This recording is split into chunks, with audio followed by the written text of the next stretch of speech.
Hi everyone. Today we'll continue with our sessions on answers for some important questions from first semester. So today we'll take up the subject of techniques, methods, and approaches of pedagogy. And so first we'll target the first 5 questions which have been commonly and have been repeated multiple times.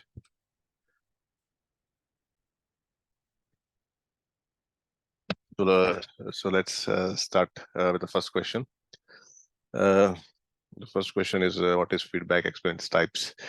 So this question can be answered by just just listing out a couple of the types of feedbacks. If not, if you are really interested, you can also give all the details of it.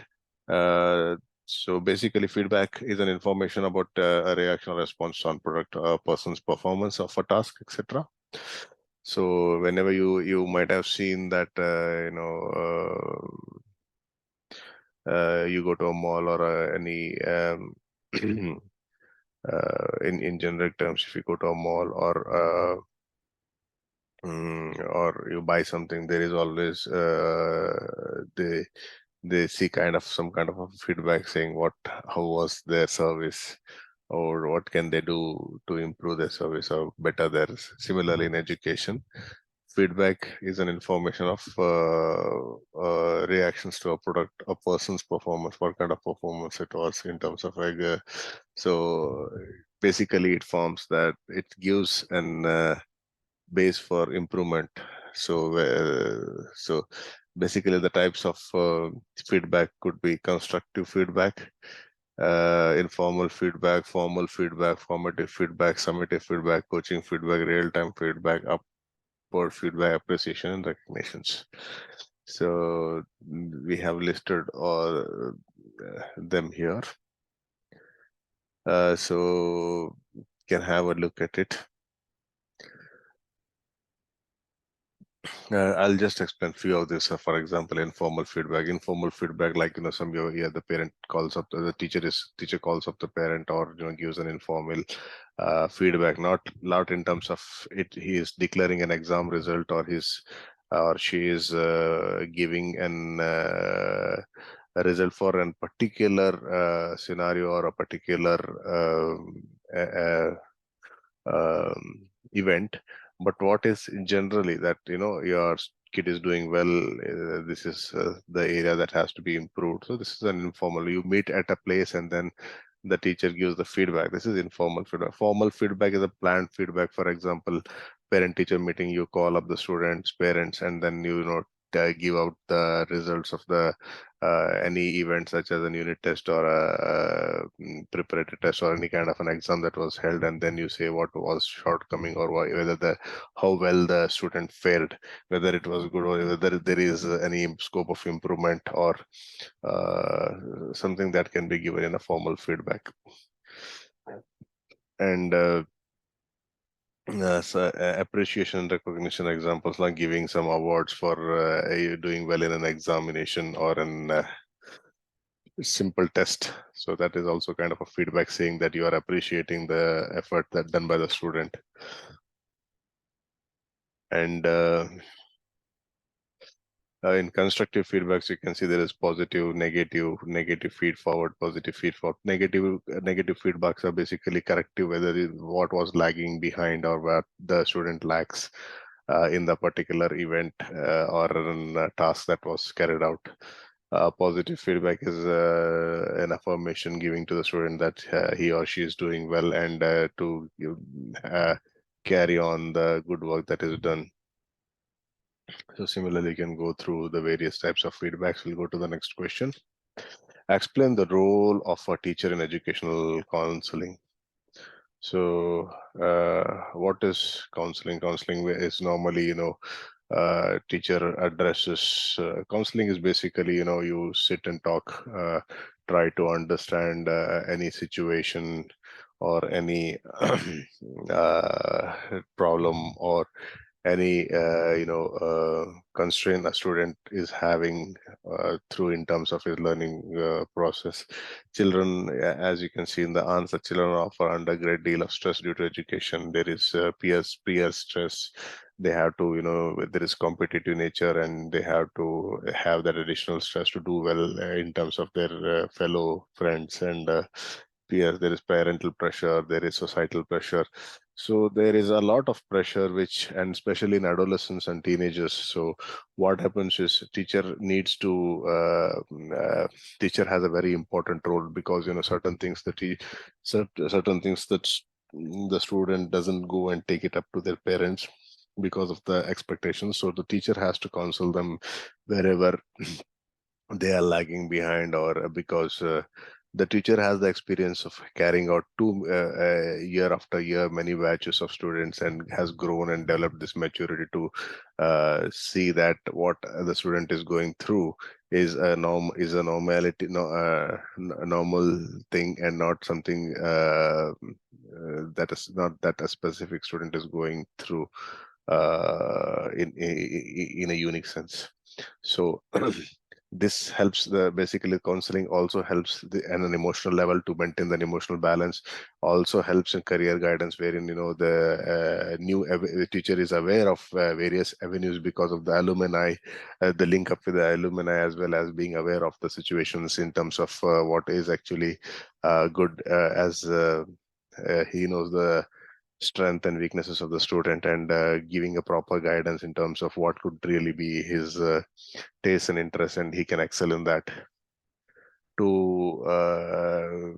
Teacher can also be helpful in counseling the students to make use of the student library by the students, or be to find out what the problem is with the problematic students, and arrange co-curricular activities for students in appearing examinations. So there are various things, as because we see teacher as a guide, as a philosopher, friend, and a guide.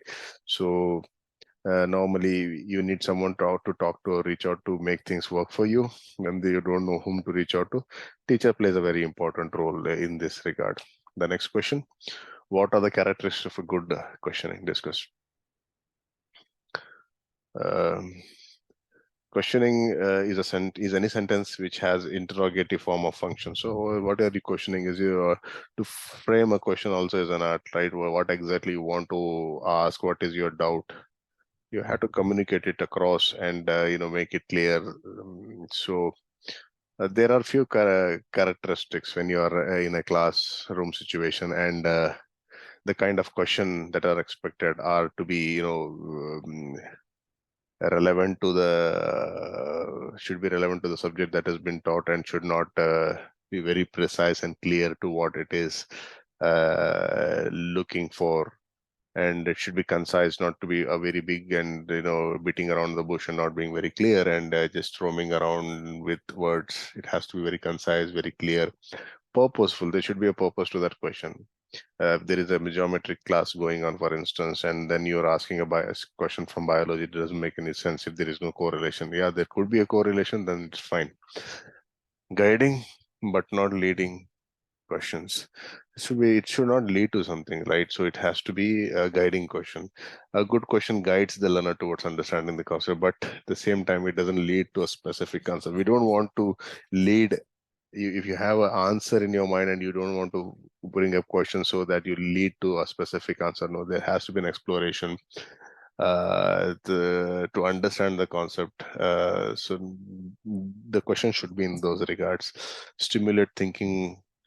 Stimulates thinking questions. So you have to stimulate the thinking power, and you have to push more, so that the questions that are coming out are more of more and more towards what you say, more and more, like an out of the box, and not just routine question, mundane and routine questions. And normally it's good practice to ask one question at a time, and not just make a influx of questions and make it more confusing for the whole teaching and learning experience. So these are the few points that can be added for this question. So we'll go to the next one. Write a short note on practice material. So practice material is the act of rehearsing a behavior over and over, or engaging in an activity again and again for the purpose of improving or mastering it, as in the phrase practice makes man perfect. So sports team practice prepare for actual games. Playing a music instrument will takes a lot of practice. Practice is nothing but you do a certain thing repeatedly. You gain, there is muscle memory, and you start, doing it without, putting an effort. Actually, it comes to you subconsciously, and it's like, you have well prepared and well practiced it so many times that it comes naturally to you. So similarly, in sessions scheduled to purpose of rehearsing and performing improvements are called practices. So normally, and there are any sessions that you are conducting to improve the performance, those are called practices. They engage in sports, team bands, individuals, common types of. So what are the common type of practice? To learn how to play a music instrument, or to improve an athletic team performance, or to prepare public performance within performing arts, to improve reading, writing, interpersonal communication, typing, grammar, etc. So all those things come under practices. So even if you are going through any class, for instance, you are preparing a lesson plan, and you have to practice that, right? So that is also a form of practice. And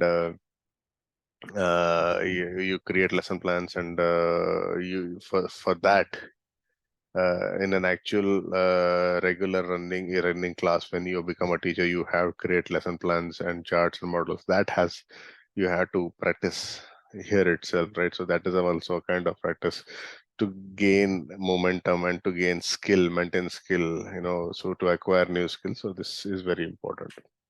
So what is time management? What points are to be kept in mind during time management? Time management, as the word suggests, it is managing time effectively, so that this is mainly towards the classroom, wherein you have to manage your time effectively, whether cover the whole topic also, and be interactive session, make it an interactive session. Try to fulfill the motive of the class, that is to make student understand the concept properly, have an interactive class. So how well do you manage that? Whether, whichever model or you are using, for instance, if you are using a 5E model and then teaching a particular subject. So how much of time is used for your methodology, how much of time is required for charting, how much of time is used for teaching learning materials, how much of time is used for blackboard work, for interaction, questioning, answering, assessment, all has to be well planned. So this is part of the time management. So what are the points that can be kept in mind during time management? There should be an effective planning. So the teacher has to go ahead well planned before he goes into a class, setting goals and objective clearly. What has to be achieved in that particular duration of time? What are the goals? What are the objectives? What the purpose of this particular, that 1 hour or 2 hour that the teacher is going to deal with? Setting deadlines, that certain portion has to be completed with this one. I have to deal with this. These are the steps, and then this much time only should be given. Time boxing it. Delegation of responsibilities, prioritizing activities as per the importance, spending the right time on the right activity. So these are certain points that have to be kept in one's mind while doing management. You can take a look by yourself and try to understand. It's very simple put. It's not that difficult. So the next part of teaching and learning, techniques, methods, and approaches of pedagogy will have the following questions. So thanks for hanging out with me in this learning sessions, and happy learning, and stay tuned. Bye guys.